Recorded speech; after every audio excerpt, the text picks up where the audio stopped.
Hello everyone, welcome to K K academy. ये मेरा contact number है जो कि आप ऑनलाइन ऑफलाइन मोड के लिए या कोई भी आपको गाइडेंस चाहिए इग्नू से रिलेटेड तो आप मुझे कांटेक्ट कर सकते हैं।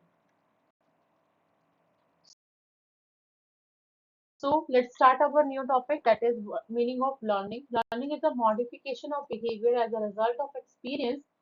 The child brings changes in his behaviour after gaining experience from the environment. यानी कि लर्निंग क्या है, वो आप हमेशा जो है अपने एज के अकॉर्डिंग, अपने इन्वायरमेंट के अकॉर्डिंग जो है, जो भी आपके बिहेवियर में चेंजेस आते हैं या एक एक्सपीरियंस आपका जो है वो इंक्रीज होता है, तो वो आपकी क्या है, लर्निंग है। क्लियर? यानी कि जो भी आप अपने इन्वायरमेंट से सीख रहे हो वो आपकी क्या है, अपने एक्सपीरियंस के अकॉर्डिंग वो आपकी लर्निंग है। Definitions of learning: the term learning covers every modification in behavior to meet environmental requirements। ये डिफाइन किया है गार्डनर मोफी ने। उन्होंने कहा है कि लर्निंग जो है हमेशा क्या होनी चाहिए, मॉडिफाई होनी चाहिए, क्योंकि उससे जो आपका बिहेवियर जो है वो चेंज हो जाता है। क्योंकि जिस तरह का इन्वायरमेंट होगा वैसे आपकी क्या होगी, आपकी नीड होगी, और वैसे आपकी क्या होगी, लर्निंग होगी। नेक्स्ट डिफाइन किया है क्रो एंड क्रो ने। Learning is the acquisition of habit, knowledge and skills. यानी कि लर्निंग क्या है, आप हमेशा क्या करते हो, आपकी हैबिट जो होती है, जो भी आपकी नॉलेज है या स्किल्स जो है वो आपकी इनहेंस होती है, आपकी जरूरत होती है, आपकी एक्वायर करते हो आप ये सारी चीजें। नेक्स्ट डिफाइन किया है इवान पावलो ने। Learning is habit formation resulting from conditioning. यानी कि किस तरह की कंडीशंस जो आएंगी आपकी सिचुएशन में आती हैं या कैसी आपकी हैबिट्स है, तो उसी के अकॉर्डिंग जो है हमारी लर्निंग होती है। नेक्स्ट डिफाइन किया है हमारे ऑथर्स ने, गेट्स ने। Learning is modification of behaviour through experience. यानी कि लर्निंग क्या है, आपका जो बिहेवियर है उसमें मॉडिफाई और आपके एक्सपीरियंस के मुताबिक, तो वो भी क्या है, एक तरह से लर्निंग है। Next types of learning, that is verbal learning. Verbal learning, learning of this type helps in the acquisition of verbal behavior. The language we speak, the communication devices we use are the result of such learning like signs, symbols, words, figures, etc. Basically verbal learning वो learning है जो कि आप verbally सीखते हो। ठीक है, आपके बिहेवियर में जब आप चीजें, लैंग्वेज को यूज करते हो, जो आप बोलते हो, कम्युनिकेट करते हो, चाहे वो साइन के थ्रू करो, चाहे सिंबल के थ्रू करो, चाहे वर्ड से करो, चाहे फिगर से करो, तो आप कम्युनिकेशन से जिस तरीके से आप चीजें सीखते हो वो आपकी वर्बल लर्निंग कहलाती है। नेक्स्ट है motor learning. The learning of all types of motor skills may be included in such type of learning. Learning how to swim, riding a horse, driving a car are the examples of such learning. Motor learning क्या है, यानी कि जब आप चीजें करते हो by body movements, ठीक है, वो आपकी जो है मोटर लर्निंग कहलाती है। जैसे कि हम स्विम करें तो हमारे क्या है, बॉडी पार्ट्स भी जो है वो क्या हो रहे हैं, उसमें फ्लक्चुएशन हो रहा है ना, चेंजेस आ रहे हैं। हॉर्स कर रहे हो, राइडिंग कर रहे हो, ड्राइविंग का कार कर रहे हो, तो उससे क्या कर रहे हैं, आपके फिजिकल जो पार्ट्स हैं, जो आपके बॉडी के पार्ट्स हैं, उसमें आपका यूज हो रहा है, तो वो भी क्या है, एक तरह से लर्निंग।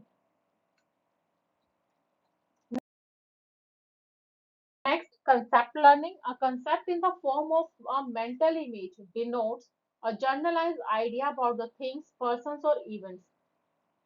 किसी भी चीज को जब आप समझते हो या कोई भी आपके माइंड में आइडियाज जनरेट होते हैं, ठीक है, या किसी इवेंट को लेकर आप आपके माइंड में एक इमेज जो है वो ड्रॉ होती है, वो आपकी कंसेप्ट लर्निंग कहलाती है। नेक्स्ट पॉइंट है problem solving. In the ladder of learning and the acquisition of behavior, problem solving denotes a higher type of learning. Such type of learning requires the use of the cognitive abilities like reasoning, thinking power of observation, discrimination। Problem solving क्या है कि आप किसी भी problem में, ठीक है, कुछ चीजें सीखी हुई है, जो चीजें आपके बिहेवियर में है, ठीक है, उसको सॉल्व करने की कोशिश कर रहे हो, तो उसके पीछे कोई ना कोई तो कारण होगा।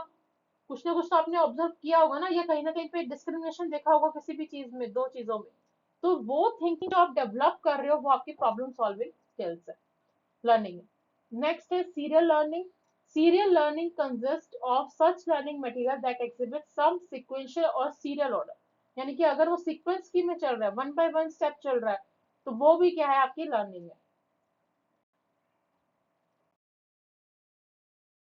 Next, paired associate learning. In this learning, learning tasks are presented in such a way that they may be learned on account of their association. Paired associate learning, the learner may be presented a series of paired words or nonsense labels like the following. काफी बार क्या होता है, कुछ ऐसे शब्द होते हैं जो हमारे दो वर्ड्स जो पेयर होते हैं, ठीक है, दो वर्ड्स जो है वो होते अलग अलग है, लेकिन बट जैसे हम ग्रामर में पढ़ते हैं ना पेयर वर्ड्स, तो उसका मैंने यहाँ पे एग्जांपल में दिया है कि उस किस तरीके से वर्ड्स को जो है आप बोलते हो। पेयर वर्ड्स होते हैं, डॉग एनिमल्स हो गया, पैरट बर्ड हो गया, कैट मिल्क हो गया, मोटर चाइल्ड हो गया। तो ये आपके क्या है, पेयर वर्ड्स हो गए। नॉनसेंस सिंबल्स कौन से होते हैं, जब आप चीजों को शॉर्ट फॉर्म में लिखते हो या एब्रीविएशन में लिखते हो, तो वो आपकी क्या है, पेयर नॉनसेंस लेबल्स हो गया। That is PN, PF, NLP, JDS, RJ, BP, RN, YS, TIPBK, J, GM, PRK. तो ये जो है दोनों में डिफरेंशिएट होता है दोनों में, क्योंकि बिकॉज ऑफ कुछ ऐसे वर्ड्स होते हैं जिनका मीनिंग निकल के आता है, कुछ ऐसे वर्ड्स होते हैं जिनका एब्रिविएशन का मीनिंग नहीं निकल के आता, तो उसे हम non sense syllabus, pair non sense syllabus कहते हैं। Simple types of behaviour learning. अब तीन तरह की हमारी बिहेवियर लर्निंग है, that is classical conditioning, operant conditioning, observational conditioning. Classical condition की बात करते हैं तो क्लासिकल कंडीशन के फादर हैं हमारे इवान पावलो, जो कि कहते हैं it is refers to the process of an automatic conditioning response that is paired with specific stimuli. यानी कहीं पे कोई सिचुएशन है, वहां से आपने कोई भी किसी भी कंडीशन में जो भी चीजें रिस्पॉन्स किया, ठीक है, ऑटोमेटिक जो रिस्पॉन्स हुआ वो हमारा क्या कहलाता है, क्लासिकल कंडीशनिंग कहलाती है। नेक्स्ट है operant conditioning. The father of operant conditioning is BF Skinner. Is also called instrument conditioning, is a learning process in which voluntary behaviors are modified by association with the addition of reward or aversive stimuli। यानी कि operant conditioning जो है वो BF Skinner जी ने लिखी है, जिसे हम इंस्ट्रूमेंटल कंडीशनिंग भी बोलते हैं। ये वो लर्निंग है जब आपका बिहेवियर जो है वो चेंज हो जाता है, या आपके चीजें जो है वो एड ऑन करते हो, आपको मालूम है कि अगर आप ये काम करोगे तो आपको कोई ना कोई जो है रिवॉर्ड मिलेगा, ठीक है, तो वो आपकी क्या कहलाती है, ऑपरेंट कंडीशनिंग कहलाती है।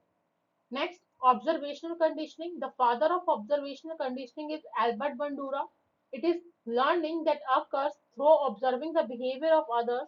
It is a form of social learning which takes various forms based on various processes।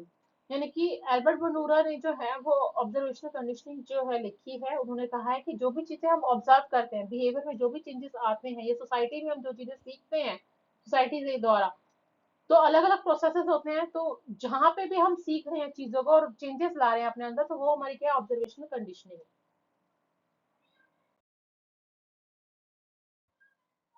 सो यहीं पे हमारी क्लास जो है आज की एंड होती है। आई होप सो आपको समझ में आया होगा। अगर आपको कोई भी डाउट है तो आप मुझे टेक्स्ट कर सकते हैं, और मेरे चैनल को लाइक एंड सब्सक्राइब भी कर सकते हैं।